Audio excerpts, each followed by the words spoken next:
누가복음 14장 7절에서 14절 한 절씩 교독하고 14절을 같이 읽겠습니다. 7절 제가 읽겠습니다. 청함을 받은 사람들이 높은 자리 택함을 보시고 그들에게 비유로 말씀하여 이르시되 너희가 누구에게나 은인잔치에 청함을 받았을 때에 높은 자리에 앉지 말라. 그렇지 않으면 너보다 더 높은 사람이 청함을 받을 경우에 너와 그를 청한 자가 와서 너더러 이 사람에게 자리를 내주라 하리니 그때 네가 부끄러워 끝자리로 가게 되리라. 청함을 받았을 때에 차라리 가서 끝자리에 앉으라. 그러면 너를 청한 자가 와서 너더러 보시어 올라 앉으라 하리니 그때야 함께 앉은 모든 사람 앞에서 영광이 있으리라. 무릇 자기를 높이는 자는 낮아지고 자기를 낮추는 자는 높아지리라. 또 자기를 청한 자에게 이르시되 너희가 정신이나 저녁이나 슬픔 무엇이나 형제나 친척이나 주한 이웃을 칭하지 말라. 그런데 그 사람들이 너를 보고 청하여 내게 화분이 될까. 잔치를 베풀거든 차라리 가난한 자들과 몸 불편한 자들과 저는 자들과 맹인들을 청하라. 그리하면 그들이 갚을 것이 없으므로 내게 복이 되리니 이는 의인들의 부활 시에 내가 갚음을 받겠습니다 하시더라. 아멘. 네, 인사합니다. 원인 예수님. 네, 예수님의 은혜 평강이 넘치시기를 축원합니다. 아멘. 네, 오늘 함께 계신 누가복음 14장 7절에서 14절 오늘 본문을 토대로 혼인잔치 비유인데요. 혼인잔치 비유, 예수님께서 혼인잔치 비유를 통해서 천국 백성의 합당한 신앙 모습을 말씀하고 있습니다. 그래서 제목은 혼인잔치 비유라고 할 수 있지만은 천국 백성의 합당한 신앙 모습 이렇게 하겠습니다. 그 제목으로 같이 한번 말씀을 나누도록 하겠습니다. 같이 한번 따라하겠습니다. 하나님 백성들의 합당한 신앙 모습. 천국 백성의 합당한 신앙 모습. 천국 백성의 합당한 신앙 모습. 그렇게요. 천국 백성의 하나님 백성으로서 천국 백성으로서 하나님 나라 천국의 시민으로서 합당한 모습이 뭐냐? 거기에 대한 얘기가 예수님께서 혼인잔치 비유를 통해서 하시는 말씀이 되겠습니다. 자, 조성민은 천국 백성의 합당한 신앙 모습. 그렇죠. 자, 여러분들 예수님께서 비유를 통해서 쭉 천국의 비밀들을 드러내셨습니다. 그래서 자연 만물, 일반 동세계들과 이렇게 천국의 그 진리의 세계들을 이렇게 맞물려서 그걸 빗대어서 이렇게 설명하시는 방식이 바로 이제 비유가 되죠. 비유가 헬라어 말로 알레고리라고 합니다. 알레고리. 그래서 이제 우리는 그래서 잘못된 알레고리와 성경적 알레고리를 구분해야 됩니다. 그래서 이제 신천지라든지 이단들이 이상한 알레고리를 사용해서 진리를 왜곡시키는데요. 근데 이제 성경이 알레고리로 돼 있어요. 그래서 예수님께서 이제 하나님께서 진리를 드러내실 때 상징과 모형, 예표 이런 걸로 드러내시는데 예수님으로 봐야 되는 거예요. 이제 이걸 뭐 자세히 또 나중에 한번 다룰 일이 있겠는데, 그래서 안디옥 학파하고 알렉산드리아 학파가 달라지는 것입니다. 안디옥 학파는 사도 바울 때부터 시작되는 거예요. 그래서 성경을 예수님으로 보지 않으면 완악한 자라 이렇게 얘기했던 거예요. 그래서 사도 바울 때부터 이렇게 모형과 예표를 갖다 해석하기 시작했던 거예요. 그 안디옥 학파를 중심으로 해서 정통 학파가 내려오는 것이고, 알렉산드리아라고 해서 이집트의 꼭대기, 북아프리카 이집트의 알렉산드리아라는 지역이 있는데 거기에 사단이 역사하는 거예요. 똑같이 합니다. 사단이 그렇게 해서 이게 가라지를 덧뿌리고 이렇게 하는 거예요. 알렉산드리아 학파 같은 경우는 이게 이제 잘못된 알레고리를 진행했던 거예요. 대표적인 학자가 이제 오리겐이라는 학자인데, 이 오리겐은 그러니까 교부 시대 때 이단으로 정죄됩니다. 오리겐. 그 오리겐이 이게 순 엉터리 이 알레고리를 한 거예요. 엉터리로 여기를 이제 걷어내야 되는 거예요. 그리고 제대로 된 알레고리를 우리가 가야 되는 거예요. 제가 어쨌든 하나님께서 주신 은혜를 통해서 이 부분에 대해서 하나님 열어주신 부분이 있기 때문에 여러분들 성경 전체를 구약 성경과 어려운 부분들을 예수님으로 해석을 하고, 그래서 진리의 말씀들을 벗겨내는 그런 작업들을 진행하고 있습니다. 자, 여러분들 깊고 오묘한 진리가 드러나는 거예요. 오늘도 이 혼인잔치 비유를 통해서 예수님께서 하나님 백성, 천국 백성으로서 합당한 모습이 뭐냐 말이에요. 신앙 모습이. 그것을 예수님께서 말씀하고 있는 것을 볼 수가 있습니다. 자세히 한번 살펴보도록 하겠습니다. 천국 백성의 합당한 신앙 모습. 첫 번째로 잔치의 청함을 받을 때 끝자리에 앉으라. 너희가 잔치의 청함을 받을 때 끝자리에 앉으라 이렇게 말씀하셨어요. 자, 10절을 같이 읽겠습니다. 10절 시작. 청함을 받을 때에 차라리 가서 끝자리에 앉으라. 그러면 너를 청한 자가 와서 너더러 거치어 올라 앉으라 하리니 그때에 함께 앉은 모든 사람 앞에서 영광이 있으리라. 아멘. 예수님께서 여기 보니까 그런 모습이 있단 말이에요. 상석에 앉아가지고 나중에 또 병원도 사려가지고 그 밑에도 내려가서 앉으시라고. 그런 거 얼마나 창피하단 말이에요. 그러니까 아예 처음부터 끝자리에 앉으라는 거예요. 이렇게 말씀을 하시면서 무슨 말씀을 하시는 거냐면, 자, 우리 하나님 백성으로 천국 백성으로서 합당한 신앙 모습은 겸손의 신앙이라는 거예요. 아예 끝자리로 가는 거예요. 낮은 자리에 처하라는 거예요. 여러분들, 우리가 겸손의 신앙, 낮은 자리에 처할 줄 아는 저와 여러분 되시기를 축원합니다. 겸손의 신앙을 말씀하시는 거예요. 낮은 곳에 처하라. 여기서 끝자리라고 하는 것은 원어 뜻이 비슷한 말이에요. 원어 뜻도 여러분들 맨 마지막, 맨 끝에, 맨 마지막, 맨 아래 이런 뜻이에요. 맨 아래, 맨 마지막에 지극히 작은 곳에 이런 뜻이에요. 그러니까 우리가 스스로 자신을 낮추는 거예요. 그리고 맨 뒷자리로, 맨 끝자리로 거기에 자기의 자리를 잡는 거예요. 자, 예수님께서도 그렇게 하셨다는 것입니다. 예수님이 하신 거예요. 우리가. 그러니까 우리는 딱 머릿속에 박으셔야 돼요. 머리 딱 흔들으시고 철저하게 하나님의 형상을 회복하고 예수님만 닮아간다. 그리스도의 형상을 본받는다.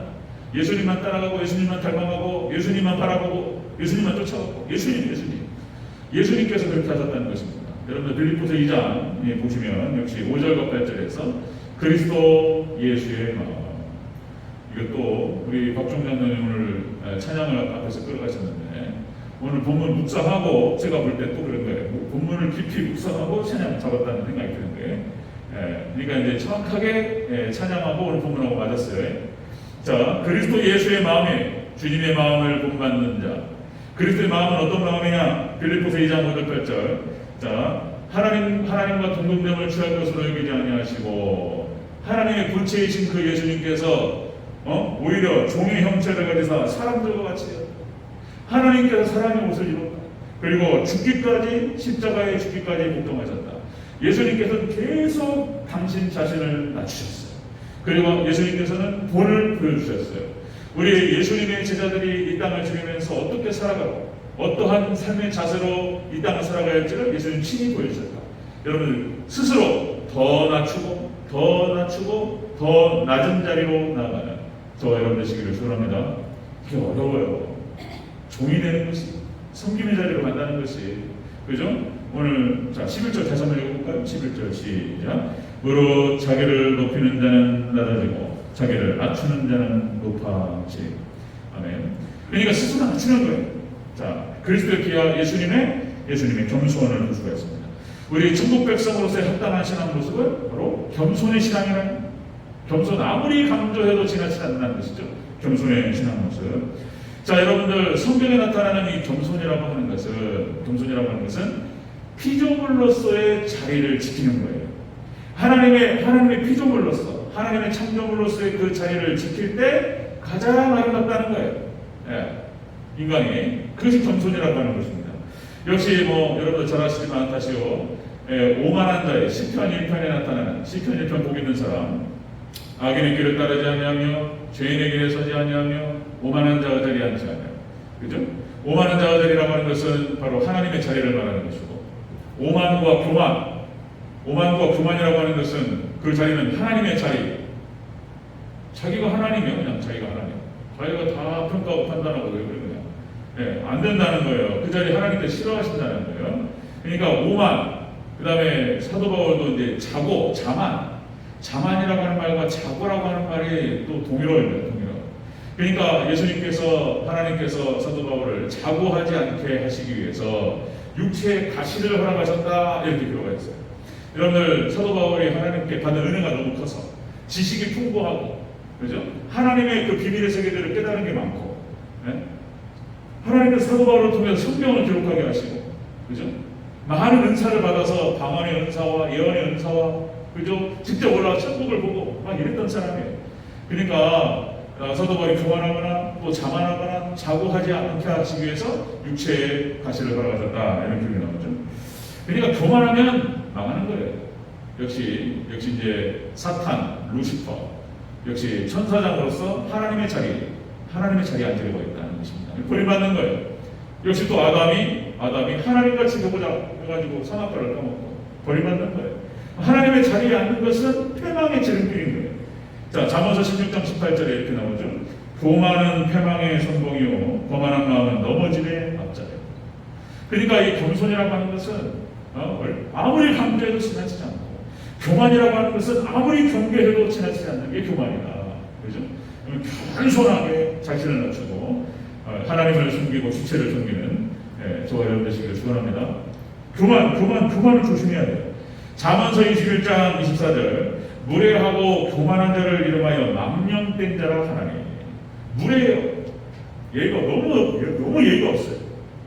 무례 이거는 신뢰를 넘어서 가지고 무례하고 교만한 자를 망령된 자라고 하는 거예요. 자, 이는 넘치는 교만으로 행함이니라. 그죠? 이게 이제 멸망받는 거예요. 이게 이제 교만은. 그러니까 아무리 강조해도 지나치지 않는 것이 겸손인 거예요. 겸손. 아무리 경계를 해도 지나치지 않는 것은 교만이다라는 것입니다. 자, 그래서 우리 하나님 백성들이 이 땅에서 하나님 앞에 설 때 바로 겸손하게 우리가 취해야 될 자세가 바로 겸손의 자세다. 출애굽기 3장에 하나님께서 모세에게 나타나세요. 모세를 부르실 때 하나님께서 뭐라고 표현하시냐면 이곳은 거룩한 땅이니 너는 네 발에서 신을 벗어라. 그러니까 우리가 하나님 앞에 섰을 때 모세가 발에서 신을 벗고 무릎을 꿇어요. 그런 거예요. 그게 가장 존귀한 모습이에요. 네. 그게 모세가 취했던 자리가 인간으로서 취할 수 있는 가장 올바르고 그리고 가장 존귀한 모습인 거예요. 하나님 앞에 피조물로서의 자리를 다 지킬 때 여호수아에게 하나님께 나타나셔서 여호수아 똑같습니다. 여호수아도 딱 내려놓고 딱 무릎을 꿇는 거예요. 그렇죠? 그런 모습 이사야에게 나타나셨을 때 이사야가 오 화로다 내가 하나님을 배웠으면 하나님께서 괜찮다고 말씀하셨는데 그러니까 그렇게 하나님 앞에 섰을 때 무릎 꿇고 다 겸손하게 머리를 조아리고 말씀하옵소서 종이 듣겠나이다 이런 거예요. 이 사람이 하나님 놀랍게 쓰임받는 사람인 거예요. 이 사람이. 그래서 여러분들 하나님께서 천지를 창조하시고 인간을 창조하신 목적은 역시 바로 하나님께서 우리 인간을 통해서 예배받으시고 경배받으시고 찬양받으시고 영광받으시기 위해서 우리 인간을 창조하셨다. 그래서 인간으로서 가장 아름다운 자리, 가장 멋있는 자리, 가장 존귀한 자리는 하나님께 예배드리는 자리. 하나님께 경배하고 모든 영광을 하나님께 올려드리는 그 사람. 가장 멋있는 사람이, 가장 존귀한 사람이에요. 네. 모든 영광 하나님께 올립니다. 주일날도 한 번 더 말씀을 드릴 텐데 좋은 예화가 있어서 그때 말씀드리고요. 자, 하나님께서는 이렇게 겸손한 자를 사용하신다라고 하는 것입니다. 모세가 애굽의 왕자였잖아요. 왕자. 그러니까 왕자병에 걸린 사람이 아니고 진짜 왕자예요. 왕자. 성김만 받았던 사람이에요. 수많은 종들이 왕자인데 그죠? 그냥 왕자병이 아니라니까요. 진짜 왕자예요. 왕의 왕. 다음에 왕이 될 수도 있는 사람이에요. 계속 수많은 신하들이 성김만 받았고 다 머리만 조아렸어요. 딱 걸어가잖아요. 그러면 쫙 인사합니다. 제가 예전에 그 책 한번 읽었던 것이 자네 정말 이 길을 가려나 사법고시 합격수기 한번 잘 읽었는데 막 저도 남자로서 막 열정이 붙어오더라고요. 야 사법고시 남자로서 판검사 한번 배우는 거 이런 거 있었어요. 거기 어떤 표현이 나오냐면은 사법고시를 딱 합격하고 합격 증서를 딱 받고 딱 나오잖아요. 그러면 이렇게 길을 딱 지나가는데 가로수가 절하는 것처럼 보인대요. 그래서 그렇구나. 길을 딱 걸어가면은 가로수가 쫙 있잖아요. 쫙 인사를 하는 것처럼 보인대요. 30살도 안 됐는데, 나이가 30살도 안 됐는데, 이제 24살, 5살. 사법연수원 나와봐야 뭐 27살. 근데 여러분들 영감님 소리 들어요, 영감님 소리. 지방에 검사 자리 딱 하잖아요. 판사 자리 딱 하면 영감님 그래요. 그 지역의 유지들이 60대, 70대 어르신들이 30살도 안 된 그 어린 친구한테 영감님이라고 한다. 하여튼 간에 그래요. 하여튼 그냥 교만의 하늘을 찌르죠. 그러니까 하나님께서 모세가 다시 말씀드리면 왕자병이 아니고 왕자였단 말이에요. 그러니까 하나님께서 40년 동안 미디안 광야에서 그쪽으로 몰아가셔가지고 40년 동안 쭉 빼버려요. 그냥 뭐 왕자라는 그런 생각이고 뭐고 그냥 쫙 빠져요. 그 생각이 빠질 때까지 모세는 연단을 받는 거예요. 그냥 한 40년 돌리니까 다 빠졌어요. 나이 80에 무슨 뭐 왕자였던 거 다 이제 기억도 안 나요. 그때 쓰는 거예요. 그때 쓰는 거예요.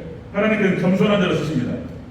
자, 여러분들 기드온 300용사 새벽 예배 때 쭉 사사기를 봤는데 기드온 300용사도 미디안 13만 5천 명하고 상대하는데 더 줄여버려요. 하나님께서 숫자를. 오히려 숫자를 늘려가지고 이기면 지네들이 이겼다라고 할까봐 하나님께서 교만할까봐 숫자 빼버려요. 겸손한 자를 사용하셔요. 하나님께서. 입다도 마찬가지입니다. 입다 사사도 여러분들 기생의 아들이었어요. 기생의 아들이 뭔 뜻입니까? 기생의 아들 아빠가 누군지 몰라요. 이게 지금 누구신지 알 수가 없어요. 버림받는 거예요. 그런데 하나님께서 입다라고 하는 사람을 사용하셔서 이스라엘을 구원하십니다. 그러니까 오히려 핸디캡이 있는 사람, 그 핸디캡 때문에 막 너무나 열등감 있고 이런 사람, 하나님께서 이런 사람 말씀을 집어넣으시고 성령 넣으셔서 하나님께서 높게 들어 쓰시는 줄로 믿습니다. 아멘. 그러니까 핸디캡이 있고 열등감 괜찮아요. 여러분들 하나님 안에서는 놀랍게 하나님 뜻대로 사용하시면 놀랍게 쓰임받을 줄로 믿습니다. 아멘. 하나님 말씀만 붙잡고 그냥 성령 받고 그러면 끝나고 그래요. 그냥 하나님께 높이시면요 한도 끝도 없어요. 네. 그리고 그 사람이 아무리 생각해도 이거는 뭐 자기가 한 게 아니야. 하나님이 하셨습니다. 이런 소리가 나올 수밖에 없죠. 모든 영광 하나님께 올려드릴 때 하나님께서 그 사람을 통해서 영광 받으실 줄로 믿습니다. 아멘. 나이가 많고 무슨 뭐 학벌이 좁고 무슨 뭐 배운 게 없고 아무 상관없어요. 하나님 겸손하게 하나님 섬기고 하나님께 예배하고 그리고 하나님 부족한 자를 부족한 여종을 사용하여 주시옵소서. 부족한 이 어리석은 자를 하나님 사용하여 주시옵소서. 하나님께 참 나아갈 때 하나님께 쓰시기만 하면 그를 통해서 사단 몰아내고 하나님 나라 확장하고 교회 세우고 다 해버려요. 하나님께서 그런 거예요. 하나님께서. 자, 여러분들 잠언서 15장 33절 여호와를 경외하는 것은 지혜의 교훈이라 지혜의 훈계라 겸손은 존귀의 앞자리니라. 아멘. 자, 여러분들 오늘 하나님 예수님께서 혼인잔치 이 비유를 통해서 하나님 백성의 합당한 신앙 모습이 뭐냐? 첫 번째가 겸손입니다. 겸손의 신앙으로 보장하시기를 축원합니다. 아멘. 아멘. 크게 한번 해주시죠. 아멘. 아멘. 그럼 아멘. 자, 하나님 백성의 합당한 신앙 모습 두 번째. 잔치를 베풀 때에 불우한 이웃을 청하라. 너희가 만약에 잔치를 베풀거든 주변에 불우한 이웃을 청하라. 이렇게 말씀드렸습니다. 13절을 다시 한번 읽겠습니다. 13절 시작. 잔치를 베풀거든 차라리 가난한 자들과 몸 불편한 자들과 저는 자들과 맹인들을 청하라. 예수님께서 하신 말씀 혼인잔치 비유를 통해서 하나님 백성이 어떻게 살아가야 되느냐, 어떤 태도가 합당한 태도냐, 이런 말씀이에요. 자, 잔치를 베풀 때에 이렇게 사회적인 약자들, 불우한 이웃들, 이들을 청하라는 거예요. 예수님 하신 말씀이에요. 이 말씀은 자, 약한 자를 돕는 신앙을 말하는 거예요. 자, 하나님 백성으로서 합당한 신앙의 모습은 첫 번째로 겸손이에요. 겸손하게 하나님을 섬기고 이웃을 섬기고. 그런 다음에 그 다음에 해야 될 일이 뭐냐면은 약한 자를 돌보는 거예요. 약한 자, 불우한 이웃들을 돌아보고 그들을 챙겨주는 거예요. 이것이 하나님 백성으로서 합당한 모습이라고 예수님 말씀하시는 거예요. 예수님께서 또 그렇게 하셨어요. 예수님께서는 의인을 불러오는 것이 아니고 죄인을 회개시키고 구원하러 오신 줄로 믿습니다. 예수님께서 그렇게 하셨고, 예수님께서 그 목적으로 오셨고, 그렇게 사셨고, 그렇게 살다가 가셨어요. 마찬가지로 우리도 예수님을 따라가는 자들로서 주변의 연약한 자들을 먼저 챙기고 그들을 도와야 될 줄로 믿습니다. 아멘. 그래서 교회는, 하나님 백성은 사회적인 약자 편을 들어줘야 되는 거예요. 그런 거예요. 사회적인 약자 편을 들어줘야 돼요. 여기서 가난하다라는 표현이 나오는데, 이 가난하다는 원어 뜻이 빈 털털이 이런 뜻이에요. 빈 털털이. 자, 하나님께서는 고아와 과부 그리고 나그네 그들을 사랑하십니다. 하나님께 없는 자들, 약한 자들 그들의 편을 들어주셔요. 하나님께서. 자, 여러분들 레위기 19장 9절 10절에서 이렇게 기록됩니다. 너희가 너희의 땅에서 곡식을 거둘 때에 너는 반 모퉁이까지 다 거두지 말고 내 떨어진 이삭도 줍지 말며 내 포도원의 열매를 다 따지 말며 내 포도원에 떨어진 열매도 줍지 말고 가난한 사람과 거류민을 위하여 버려두라. 나는 너희의 하나님 여호와니라. 아멘. 이삭을 다 줍지 말고 다 따지 말고, 그건 누구 거라고요? 거류민들과 가난한 자들 거라고요. 그래서 이 말씀 때문에 룻기에서 보아스가 그렇게 했던 거예요. 이삭 다 줍지 마라. 가난한 자들이 와서 죽을 수 있도록 더 많이 떨고 놓고 그들이 많이 더 가져갈 수 있도록 그렇게 하라. 이게 하나님 명령이었던 거예요. 이게 하나님 명령이었습니다. 자, 신명기 24장 17절에 이방 사람이나 고아에게 억울한 일이 없게 하고 과부에게서 그 겉옷을 단거물로 접지 마라. 그러니까 하나님께서 말씀하시는데 연약한 자들, 고아들을 억울하게 하지 말라는 거예요. 과부들 특히 남편이 먼저 갔단 말이죠. 자식을 겉옷으로 키워야 되는데 얼마나 힘드냔 말이에요. 둘이 벌어도 힘든 세상에 지금 혼자서 발버둥치면서 얼마나 어렵냔 말이에요. 그러면 과부의 겉옷을 단범으로 받지 마라. 이 단범을, 그러니까 겉옷을 맡긴단 말이죠. 이게 이제 전당포 같은 데 가가지고 뭐가 지금 돈이 없어가지고 그래서 이제 맡길 것이 없으니까 겉옷을 맡겨가지고 잠깐 먹을 것을 해가지고 자식들 주고 뭐 이런 거예요. 근데 과부의 것은 받지 마라. 그냥 도와줘라. 아멘. 그냥 도와줘라. 이렇게 말씀하셨어요. 하나님 명령. 자, 그런데 구약 이스라엘 백성들, 구약 이스라엘이 하나님을 떠나고 말씀을 떠나고 그렇게 타락했을 때 이게 망가져요. 이게 망가져버려요. 약한 자들을 돌보지 아니하고 오히려 약한 자들을 탈취했어요. 이스라엘이 멸망할 때 이런 모습이었습니다. 에스겔서 22장 7절에서 이렇게 기록됩니다. 에스겔서 22장 7절에 네 가운데에서 나그네를 합해하였으며 네 가운데에서 고아와 과부를 해하였다. 고아와 과부를 해하고 나그네를 갖다가 박대하고 이렇게 해버렸어요. 하나님 말씀을 정면으로 대접하는 거예요. 약한 자들을 갖다가 도와주고 그들을 걷어서 그들이 잘 살 수 있도록 도와주고, 이것이 이스라엘 백성들, 하나님 백성들이 해야 될 그런 태도였다고.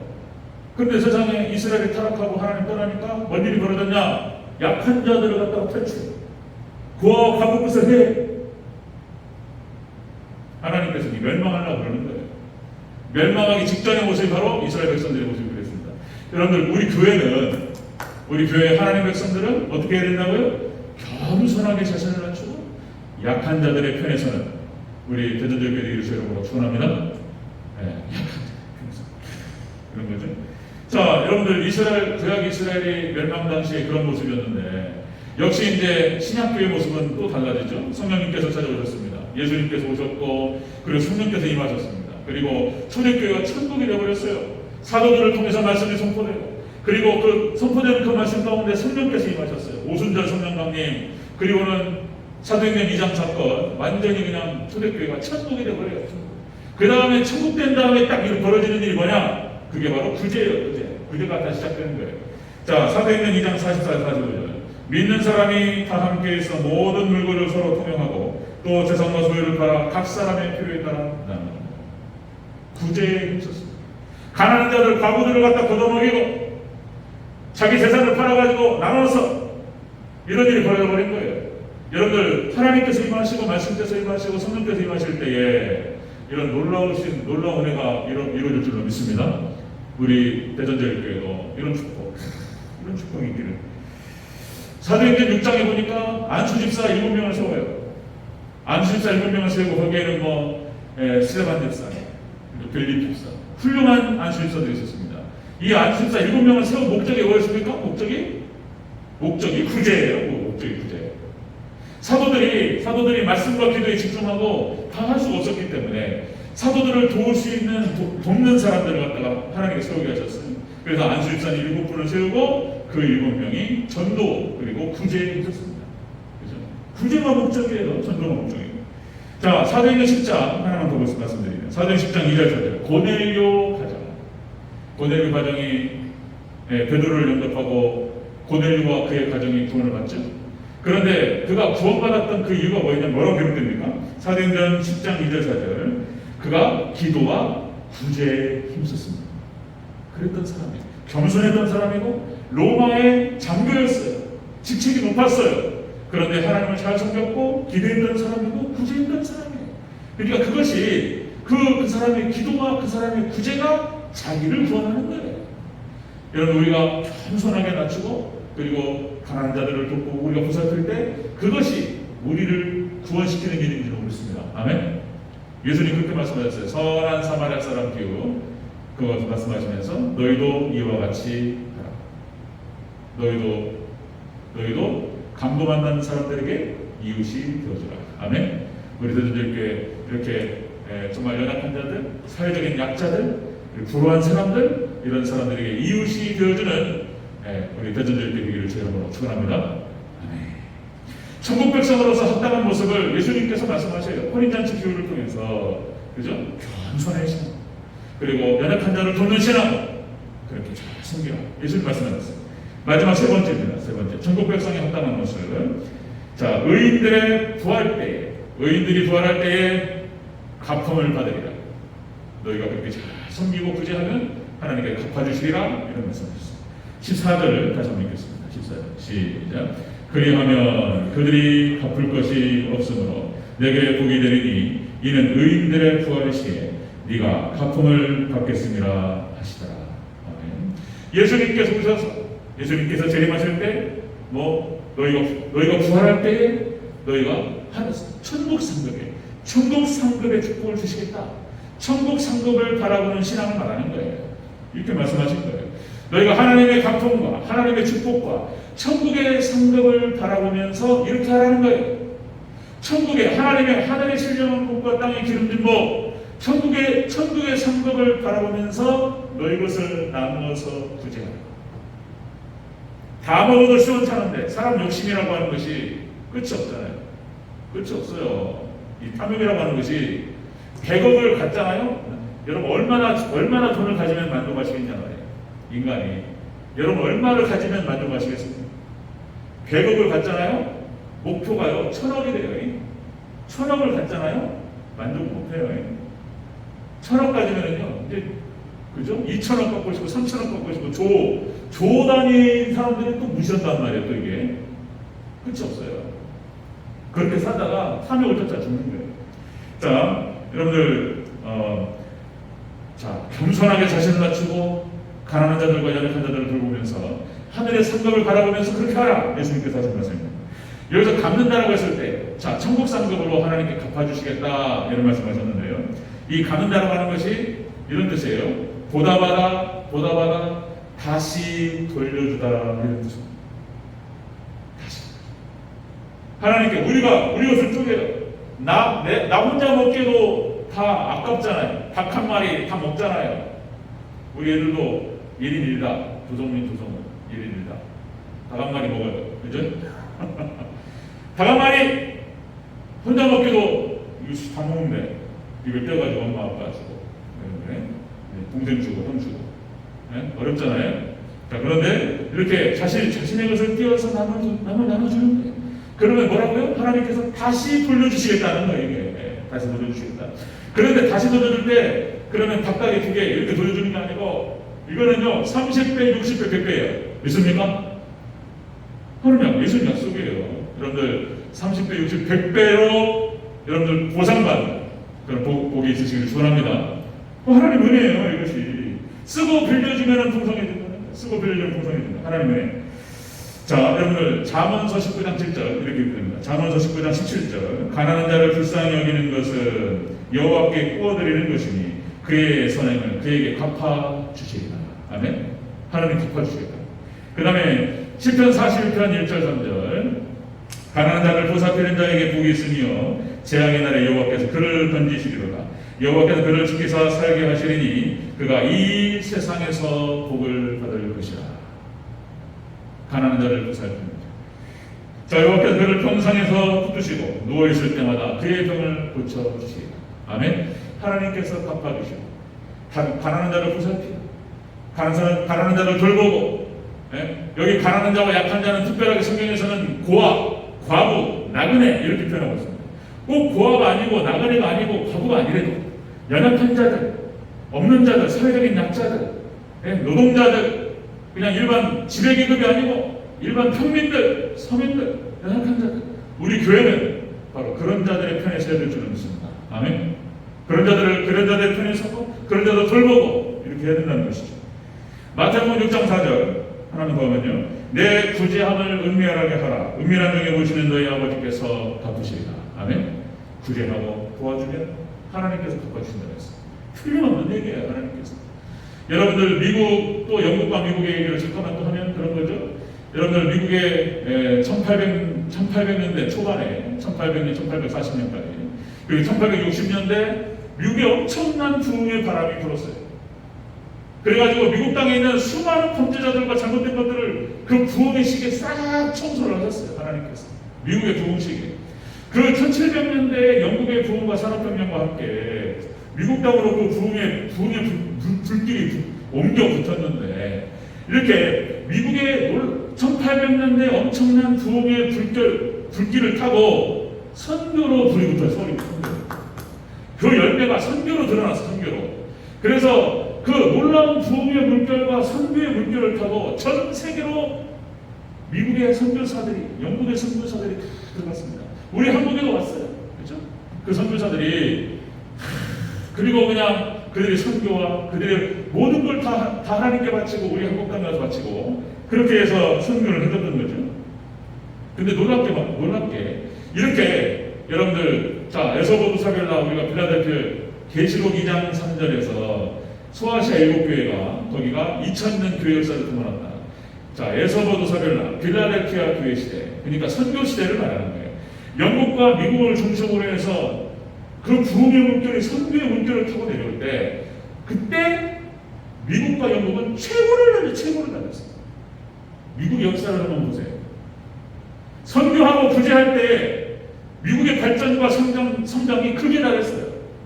하나님께서 다 소원을 주셨어요. 하나님께서 그들에게 세계 1등 국가, 최고의 국가로 삼아주셨어요. 그 은혜가 지금도 계속되고 있어요. 지금 미국이. 우리 한국의 놀라운 부흥의 물결이 찾아왔을 때, 우리 한국 여러분들 세계 2위, 선교 2위 국가였어요. 지금도 그 자리를 지키고 있어요. 어쨌든 간에 우리도 지금 선교 뭐 적게나마 보내잖아요. 네? 우리 한국교회는 작은 교회도 다 해요. 자, 시국교회 있을 때도, 제가 시국교회 있을 때도 한 2군데 했어요. 없는 가운데서도 조금씩 선교했습니다. 베트남, 그다음에 또 어디요? 사회봉사단체, 물질해가지고 나눠가지고 우리 다 후원하고 선교했습니다. 그러니까 크든 작든 우리 한국교회는 어쨌든 간에 선교하는 교회고, 한국교회가 어쨌든 뭐 말이 많고 탈이 많고 시끄럽고 어떻게 막 하고 싸우고 어쩌고 해도 아예 자리를 잡았어요. 한국교회.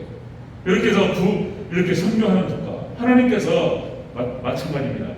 한국의 놀라운 성장과 발전과 맞물린다니까. 이렇게 선교하는 국가와 선교하는 나라, 선교하는 교회, 구제하는 교회, 선교하는 그 사람, 가난한 자들을 보살피고 주변 연약한 자를 돌보는 그 사람, 하나님의 놀라우신 축복으로 갚아주실 줄 믿습니다. 아멘. 이게 다 보여주는 거예요. 자, 하나님 백성으로서의 합당한 신앙생활이 뭐냐 말이에요. 오늘 예수님께서 혼인잔치 비유를 통해서 이렇게 말씀을 해주셨습니다. 겸손의 신앙. 예수님 모습이에요. 겸손하게 자신을 낮추고, 그리고 주변의 가난한 자들을 다 돌보고, 마치 보아스처럼 마음의 관심이 자기의 불을 늘리는 것에 있지 않고, 그죠? 룻과 보아스, 아니 룻과 나오미, 이런 가난한 자들, 그 마음의 관심이 거기에 있었어요. 그들을 다 보고 그들을 배려하고 이랬던 거예요. 하나님께서 보아스에게 축복하시고, 그리고 그를 통해서 룻과 나오미를 지켜주시고 그런 줄 믿습니다.